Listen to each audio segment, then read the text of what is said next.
जय हिंद दोस्तों, कैसे हैं आप सभी लोग। मैं हूं आप सभी लोगों का दोस्त संचित। और दोस्तों, आज की इस वीडियो में हम लोग बात करने वाले हैं निफ्टी एंड बैंक निफ्टी में हम लोग जो है क्या स्ट्रैटेजी बना सकते हैं अगले 2 हफ्तों के लिए। हमारे पास केवल 2 एक्सपायरीज बची हैं, जहां पे हम लोग जो है इलेक्शन से पहले एफआईज की पोजीशंस को चेकआउट कर सकते हैं। हम लोग ग्लोबल मार्केट्स के जो डायरेक्शन आ रही है, जो क्यूज़ आ रहे हैं, उसको चेकआउट कर सकते हैं।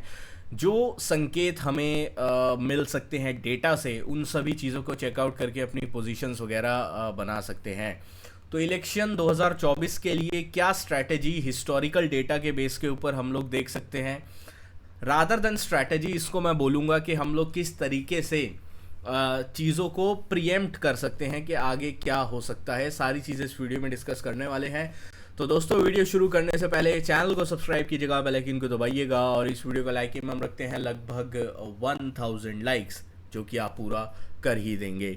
तो चलिए, अब ज़्यादा टाइम वेस्ट ना करते हुए वीडियो को शुरू करते हैं। देखिए, सबसे पहले आज के दिन हम लोग ग्लोबल मार्केट्स को सबसे कम तवज्जो देना चाहेंगे, क्योंकि ग्लोबल मार्केट्स अगर आप देखो तो इस वक्त फ्लैट टू पॉजिटिव ही हम लोगों को दिखाई देंगे। कुछ ज़्यादा खास मोमेंटम ग्लोबल क्यूज़ में नहीं दिखाई देगा।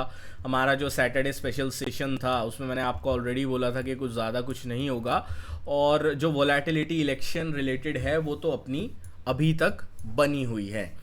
बट ओवरऑल अब अगले 2 हफ्ते बहुत ज़्यादा इम्पॉर्टेंट होने वाले हैं, क्योंकि इलेक्शन 5 साल में एक बार आता है और बहुत बड़ा इवेंट होता है। और कुछ बड़े ट्रेड्स, स्पेशली इस बार जब इतने ज़्यादा रिटेल का पार्टिसिपेशन होगा, इतने ज़्यादा एल्गोज जो क्वांट के ट्रेडर्स हैं उनका पार्टिसिपेशन होगा, और इतने सारे एफ आईज वगैरह का जो पार्टिसिपेशन होगा, इससे हमें एक चीज़ जो है वो डेफिनेटली पता चलेगी कि कुछ बड़े मोमेंटम, अगर बड़े लेवल्स ट्रिगर होते हैं इलेक्शन से पहले और इलेक्शन रिजल्ट के बाद, जो है हम लोगों को देखने को मिल सकते हैं। अब इम्पैक्ट को किस तरीके से हम लोग प्ले आउट कर सकते हैं, ये मैंने टेलीग्राम ग्रुप पे ऑलरेडी, आई थिंक जो best case scenario as a trader हमारे लिए क्या हो सकता है, वो मैंने आप लोगों के साथ टेलीग्राम ग्रुप पे ऑलरेडी शेयर करा हुआ है। अगर आपने अभी तक ज्वाइन नहीं किया है, लिंक आपको नीचे डिस्क्रिप्शन में मिल जाएगा। जो लोग पूरी लंबी वीडियो नहीं देखना चाहते, सिर्फ ऊपर ऊपर से जो है आइडिया लेना चाहते हैं, वो लोग ये देख सकते हैं। बट आज की वीडियो सिर्फ ट्यूसडे के लिए नहीं है, ओवरऑल हमारे अगले 2 हफ्ते के लिए बहुत ज़्यादा इंपॉर्टेंट रहने वाली है। ठीक है, तो बाकी जो टेलीग्राम ग्रुप पे आपको सारी जो पूरी डिटेल्स मिल जाएंगी, डिस्क्रिप्शन में लिंक है, फ्री ग्रुप है, आप ज्वाइन कर सकते हैं। और कल एक मैसेज आया था, यार आप टेलीग्राम ग्रुप से कितने पैसे कमाते हो। भाई, टेलीग्राम ग्रुप अपना बिल्कुल फ्री है, कोई चार्जेस वगैरह नहीं है। तो आप जो ज्वाइन करना चाहते हो अपडेट्स वगैरह के लिए, लेवल्स के लिए, आप ज्वाइन कर सकते हो। ये जस्ट मेरे को अच्छा लगता है ये करना, इसीलिए मैं करता हूँ। ठीक है, बाकी इलेक्शन में हुआ क्या था पिछली बार, 2019 के इलेक्शन। ठीक है, जिन लोगों को भी याद ना हो, बहुत ज़्यादा बातें चल रही थी कि क्या प्राइम मिनिस्टर मोदी उतनी ही पावर के साथ रिपीट कर पाएंगे या नहीं। सिमिलर बातें इस बार भी चल रही हैं। जब 3 इलेक्शन स्टेट के दिसंबर में बीजेपी जीत गई थी, उसके बाद जो है एक नैरेटिव चला था कि 400 पार बीजेपी इस बार लेके जाएगी। बट अब अगर आप देखो तो अब लोग जो सट्टा बाज़ार होता है, एक मेन जो सट्टा बाज़ार जिसे बोलते हैं, जो इलेक्शन को प्रेडिक्ट करता है, वहाँ पे इस वक्त जो सीटों का अनुमान चल रहा है एनडीए का, वो 325 से 330 के आसपास चल रहा है। ये इस वक्त बाजार का भी अजम्पशन है। लास्ट टाइम क्या हुआ था, ये हमारा जो इलेक्शन रिजल्ट आया था, वो आया था 23 मई को। 23 मई को हमारा इलेक्शन रिजल्ट आया था 2019 में। और उससे अगर आप 2 हफ्ते पहले का पूरा सिनेरियो देखें, तो मार्केट ने क्या किया था, उससे पहले 2 हफ्ते में प्रॉफिट बुकिंग का सिनेरियो आया था। अब कितना प्रॉफिट बुकिंग आई थी, अगर हम टॉप से देखते हैं प्रॉफिट बुकिंग को, तो अराउंड लगभग 5.5% की प्रॉफिट बुकिंग हमें निफ्टी में देखने को मिली थी। बैंक निफ्टी की अगर हम बात करते हैं, तो लगभग 5% की प्रॉफिट बुकिंग हमें बैंक्स में देखने को मिली थी। तो इससे एक चीज़ पता चलती है कि बैंकिंग स्टॉक्स उस टाइम पे ज़्यादा कमज़ोर नहीं हुए थे। जो निफ्टी स्टॉक्स थे वो ज़्यादा कमज़ोर हुए थे उस टाइम पे। बैंकिंग सेक्टर ऑब्वियस सी बात है बहुत ज़्यादा स्ट्रॉन्ग था कंपेयर टू निफ्टी। अगर आप देखो 3 गुना जो इंडेक्स था, आज के टाइम में वो डबल है। तो आप पावर जो है, स्ट्रेंथ जो है, उस नज़रिए से देख सकते हैं। बट सर्टेनली 5 से 5.5% का करेक्शन 2 हफ्ते पहले हमें देखने को मिला था निफ्टी एंड बैंक निफ्टी के अंदर 2019 में। सिमिलर केस अगर हम 2014 में जाते हैं, वही चीज़ हमें देखने को मिली थी 2014 में, जो मोदी वेव एक रैली आई थी कि प्राइम मिनिस्टर मोदी जो है उस टाइम पे जो चीफ मिनिस्टर थे वो जीतने वाले हैं तो मार्केट ऊपर जाएगा। उससे पहले एक करेक्शन आया था एंड देन 2019 में अगर हम देखें, एग्जिट पोल जिस दिन आने वाला था उससे 2 दिन पहले से रैली शुरू हो गई और एग्जिट पोल वाले दिन तक लगभग वो सारे जो लॉसेस थे वो निफ्टी ने कवर अप कर लिए थे। अराउंड 6.5% तक का जो है वो 3 दिन के अंदर आ गया था। 2 दिन बाद जब रिजल्ट आए तो 5 दिन के अंदर लगभग जो है निफ्टी ने 8.5% का रैली जो है वो दिया था एग्जिट पोल से 2 दिन पहले और उसके बाद रिजल्ट वाले दिन तक। ठीक है, पहले correction then recovery. Bank Nifty का अगर हम स्टेटस देखते हैं तो उसमें स्ट्रेंथ और ज़्यादा आई थी। लगभग 28,500 से अगर हम देखें, बैंक निफ्टी में ने लगभग 11%, 3,100 पॉइंट का जो है वो मूव दिया था। 11% के आसपास का मोमेंटम जो है वो बैंक निफ्टी में जो है वो हमें देखने को मिला था। अगर हम बात करते हैं तो बीच में सैटरडे संडे यहाँ से हट गया है, तो ये 5 दिन के अंदर, 4 से 5 दिन के अंदर इतना मोमेंटम हमें बैंक्स में डेफिनेटली देखने को मिला था। ठीक है, तो ये सिनेरियो हम लोग को क्लियर कट दिखाई दे रहा है। Best case scenario as a trader हमारे लिए क्या होगा कि मार्केट में यहाँ पे हल्की फुल्की प्रॉफिट बुकिंग आए। देखो, जब भी हम कोई बड़े इवेंट से पहले जा रहे होते हैं, अगर आप बड़े इवेंट से पहले स्ट्रांग होके जाओगे, मान लीजिए आप 23,000 के लेवल पे जाओगे, एग्जिट पोल में 300-325 सीटें आती हैं और उसके बाद रिजल्ट में अगर उससे बेहतरी नहीं करती है गवर्नमेंट, मान लीजिए 350, 375 नहीं आती है गवर्नमेंट की, तो खतरा रहेगा 23,000 के लेवल पे हमेशा एक बड़ी प्रॉफिट बुकिंग का, क्योंकि उसके बाद एक round of profit booking, bout of profit booking शुरू हो जाएगी और उसके रीजन ग्लोबल भी हो सकते हैं। बट मैं अभी सिर्फ डोमेस्टिक यूज की यहाँ पे बात कर रहा हूँ, सिर्फ डोमेस्टिक जो स्टॉक्स हैं, डोमेस्टिक मार्केट है, इलेक्शन है, हम सिर्फ उसकी बात करेंगे। तो हमारे लिए बेस्ट के सिनेरियो क्या होगा कि मार्केट में एक हल्की फुल्की प्रॉफिट बुकिंग आए।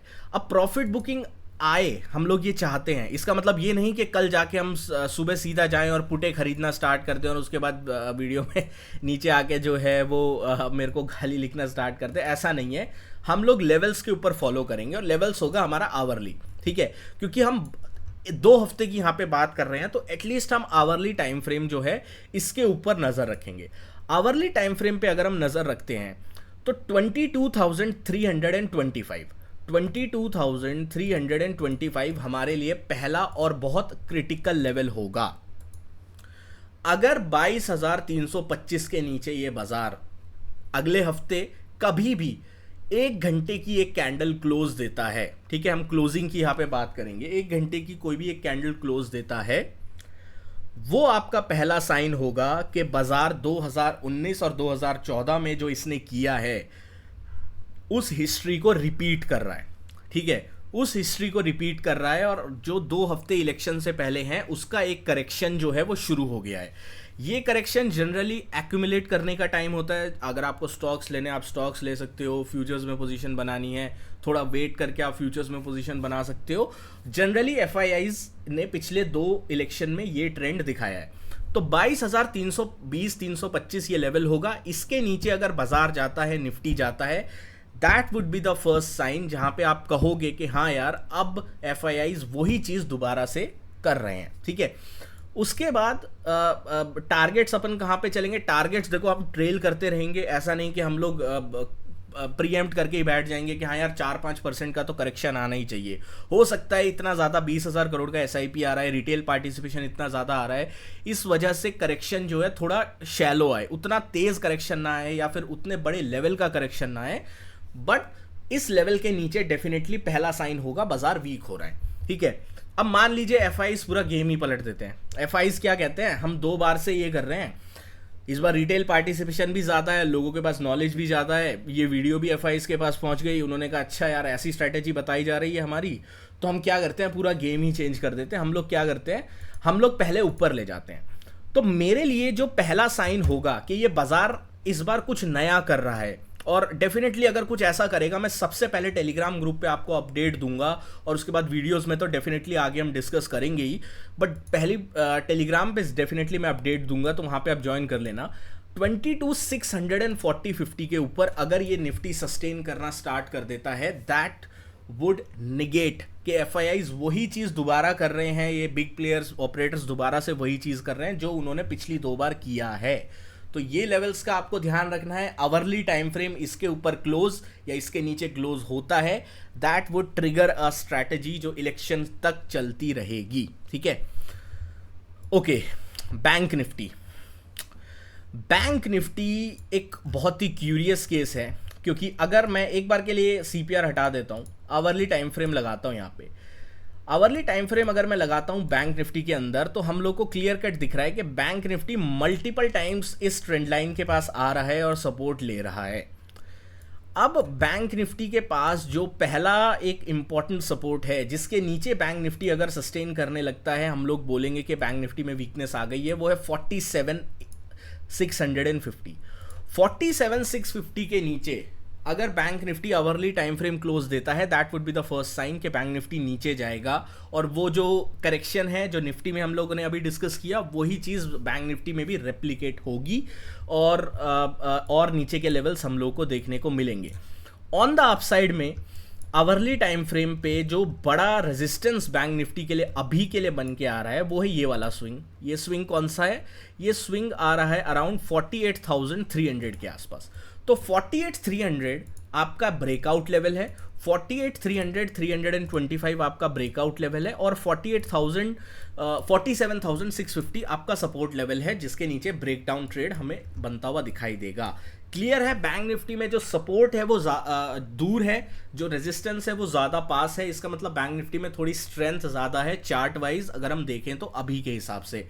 बट यू नेवर नो कब जो है गेम जो है वो घूमता हुआ दिखाई दे। हिस्टोरिकली भी हमने देखा था 2014-19 वाले चार्ट में कि बैंक्स कम गिरे थे, आईटी ज़्यादा गिरा था, निफ्टी ज़्यादा गिरा था, लेकिन जब चढ़ा था तो बैंक निफ्टी 3 से 4% ज़्यादा जो है मोमेंटम उसमें आया था। तो डेफिनेटली ये चीज़ जो है दोबारा से रेप्लिकेट हो सकती है, इसके ऊपर हम डेफिनेटली वॉच आउट करके चलेंगे। तो यही रहेगा अगले हफ्ते के लिए। देखते हैं कल यूएस किस तरीके से कारोबार करता है, उस हिसाब से हम लोग जो है अपने लेवल्स को थोड़ा ऊपर नीचे करना होगा। तो definitely I will update on the Telegram. Put call ratio अगले हफ्ते के लिए अगर हम बात करते हैं 1.323 का है, बैंक निफ्टी का 1 का है। ऑन द न्यूट्रल से थोड़ा जो है पुट राइटिंग ज़्यादा है, ये चीज़ हमें क्लियरली दिखाई दे रही है। दोस्तों आशा करता हूँ वीडियो पसंद आई होगी। वीडियो पसंद आई तो वीडियो को लाइक कीजिएगा। मिलता हूँ आपसे अगली वीडियो में। Thank you so much for watching guys. जय हिंद, वंदे मातरम।